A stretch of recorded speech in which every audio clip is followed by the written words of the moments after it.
Dear friends, here are 4 new adventures from Thomas's branch line. In them, you will meet up again with several old friends, including, of course, Thomas himself. Oh, and there is a new friend for you called Victoria. We all hope you will like her as much as we do. The author.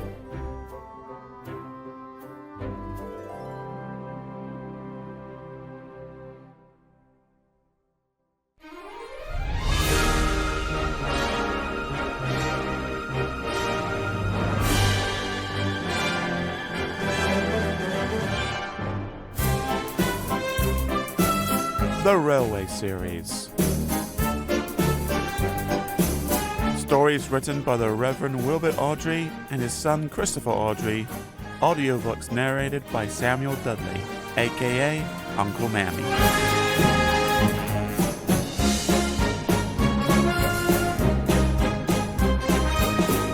Book 41, Thomas and Victoria.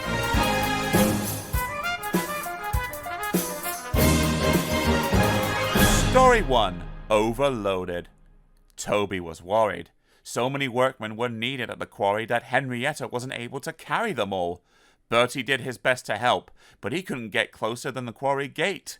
"We need another coach to take the men all the way inside," Toby complained. One morning, Bertie didn't feel well, and Henrietta was all on her own. More and more workmen climbed into her. "Help!" Henrietta exclaimed. "I shan't be able to move." "We can't either," grumbled the workmen. "We're too squashed together." Henrietta had a balcony at each end, and soon even these were packed. She was fuller than ever before. Toby had a hard job starting. "Come on, come on, come on, come on!" Toby fussed impatiently, his wheels slipping on the damp rails. People in the street stared as the train struggled past. Toby rang his bell cheerfully, but Henrietta wasn't so happy. Suddenly, a car came out of the side street in front of them. Toby's driver put on the brakes at once. The train stopped quickly, and some of the workmen were pushed against the railing of Henrietta's front balcony. It bent, but luckily it didn't break. A policeman passing on a bicycle stopped and made a note on his pad. "Oh dear," Henrietta said to herself. "That means trouble, I think." She was right. The next day, an inspector visited the quarry manager. "There is a by-law, sir," he said, "which says that passengers should not be carried on the end balconies of railway carriages." "I'm sorry, Inspector," the manager said. "It doesn't usually happen, but the bus couldn't run today." "Please make sure it doesn't happen again," said the inspector sternly. The quarry manager telephoned the Fat Controller to see if he could help. The Fat Controller wasn't hopeful, and the quarry manager went home to tea, shaking his head sadly. A few days later, Thomas stopped at the station by the river. As they waited, they heard a buzzing noise from behind a thick hedge that grew near the platform. Suddenly there was a rustling and a loud crash. A man's head appeared above the hedge. He had a saw in his hands. "It's nice to see the railway once more," he said cheerfully. "It's been like a jungle in here." Later, Thomas stopped there again. "Hello?" said a shaky voice. Thomas was puzzled, but his driver heard it too. He looked over the hedge and saw a very old, very broken-down railway coach. "What's your name?" asked the driver. "Victoria," replied the coach shyly. "Are you Thomas's driver?" But before he could answer, the guard's whistle blew and they had to go. At the top station, Toby told Thomas about the workmen. "I really need another coach," he said sadly. "But we've just found one," said Thomas excitedly. "She's in an orchard near the river, and she is old and lonely." "She's got no wheels, and her roof looks like a sieve," interrupted Thomas's driver. "Don't even think about it." But Thomas did think about it, and asked the Fat Controller. The Fat Controller listened, made some arrangements, and then telephoned the quarry manager. "Good morning, Toby and Henrietta," the manager greeted them the next day. "It's going to be all right," he went on. "The Fat Controller says don't worry about another coach, because he has something up his sleeve."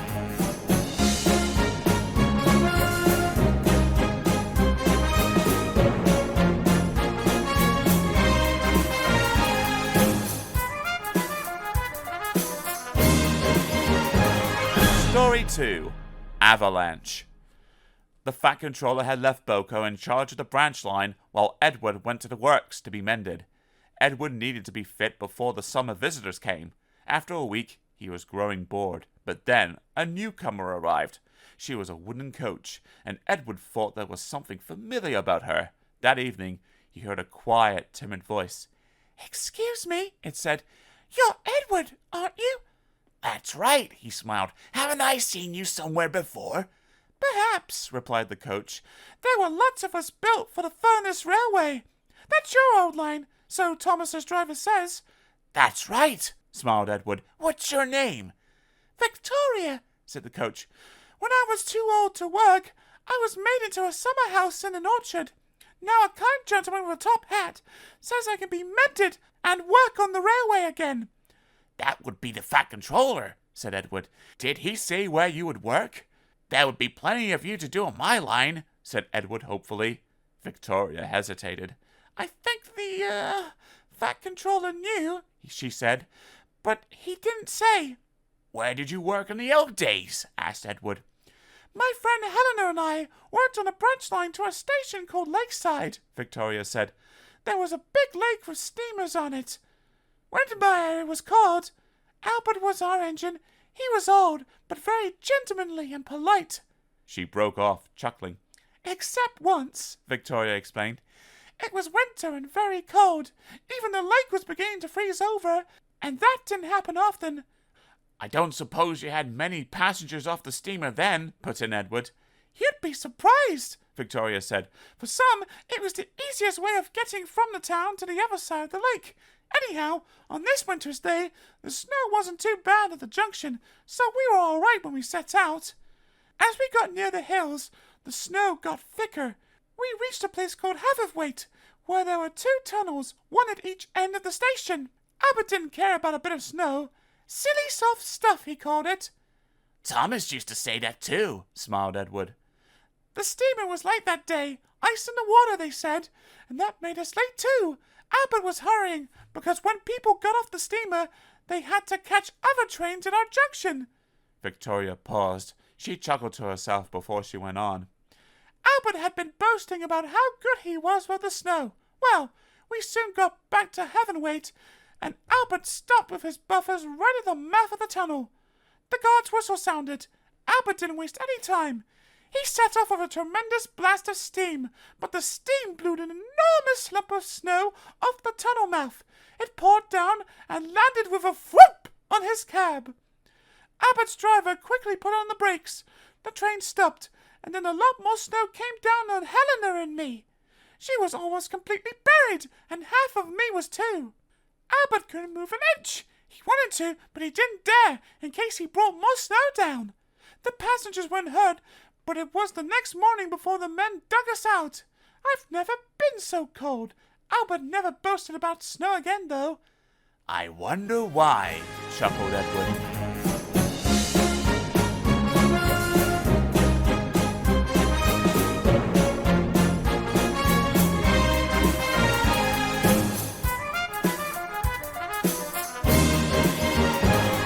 Story 3, Eels on Wheels.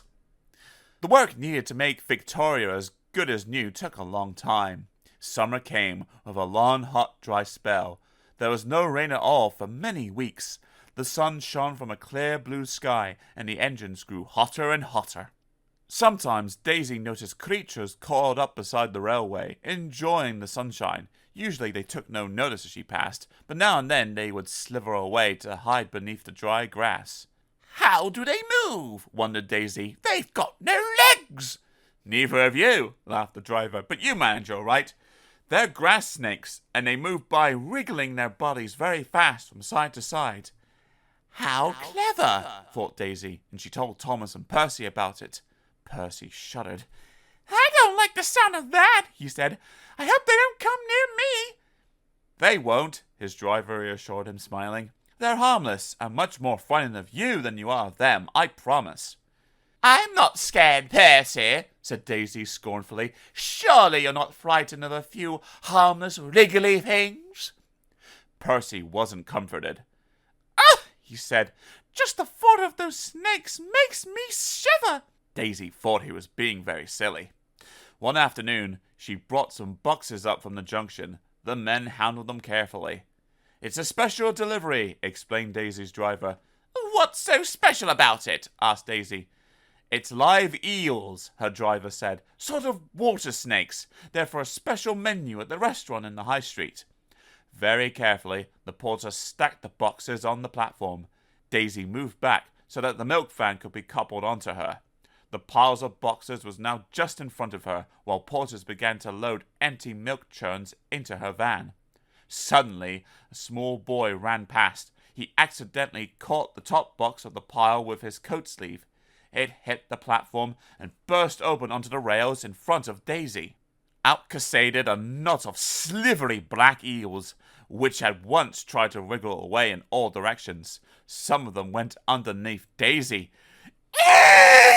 She squealed, "Help!" A porter ran to see what was the matter. He found Daisy pulling a face of such disgust that he had to laugh. "Get me out of here!" wailed Daisy. "Stop making such a fuss," ordered her driver. "They're only eels. They're not going to hurt you. You've blown a fuse anyway, so you'll have to wait to be mended." In no time, all the eels had been rescued and put into another box, none the worse for their adventure. A porter came to take them well out of harm's way. Daisy couldn't bear to watch. A fitter came and tried to mend her, but she was in such a state of nerves that it was no use. Thomas had to pick up her passengers and take them back to the junction. That night in the shed, Percy and Toby made up lots of what they called wriggly jokes, which Daisy thought were very silly and not funny at all. Never mind, said Toby. Near my old railway, there's a place called Illy. Think of that. Daisy shuddered. It was the last thing she wanted to think about.